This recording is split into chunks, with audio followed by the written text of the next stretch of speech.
চলে গেছিলাম। তোমরা তো জানো আমার রথের মেলা হচ্ছে, তো সেখানে গিয়ে একটু ঘুরলাম। বেশি কিছু ভিডিও শ্যুট করতে পারিনি, কারণ আমি আমার ফোনটা নিয়ে যেতে ভুলে গেছিলাম। একটু ভেবেছিলাম লাইভ করবো, কিন্তু প্রথমত ফোনে চার্জ ছিল না, আর হচ্ছে গিয়ে ফোনটা তাড়াহুড়ো করে নিয়ে যেতে ভুলে গেছিলাম। তো তোমরা এখন দর্শন করছো জগন্নাথ দেব, তো দর্শন করো, তোমাদের তো ভালো লাগবে। আর যারা রানাঘাটে থাকো তারা তো গেছোই নিশ্চয়ই, বাইরে বাইরের থেকেও লোকজন এসছে, আর প্রচুর ভিড় হয়েছিল। কালকে দ্বিতীয় দিন ছিল, আমরা দ্বিতীয় দিন বলতে কালকে প্রথম দিনই ছিল, কিন্তু সেই জন্য খুব ভিড় হয়েছিল। আর সেই ভিড়ের জন্য আমরা বেশিক্ষণ থাকতেও পারিনি, আর মনেও একটু জ্বালাচ্ছিল বলতে প্রথমে তো ঠিক ছিল, পরে নাগরদোল্লা চড়েছে সেটাও ঠিক ছিল, কিন্তু তোমরা দেখবে নাগরদোল্লা চড়ছে।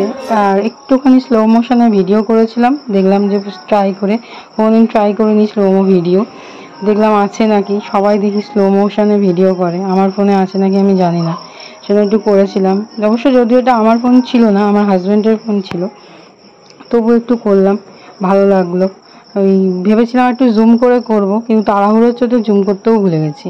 আসলে কথা খুব ভিড় ছিল, তো ভিড়ে খুব ঠেলাঠেলি হচ্ছিল, যার জন্য আর কি হাত থেকে যদি ফোনটা পড়ে যায় সে একটা ভয় ছিল, সেই জন্য স্লো মোশন ভিডিওটাই শুরু করেছি, কিন্তু জুম করব সেটা একদম মাথার থেকে আউট হয়ে গেছে। আর এই যে একটু পরে এই যে তোমরা দেখতে পাচ্ছ এই রথটা, যে রথটা করে আর কি জগন্নাথ, বলরাম, সুভদ্রা ঠাকুরগুলোকে নিয়ে আসা হয় আর কি।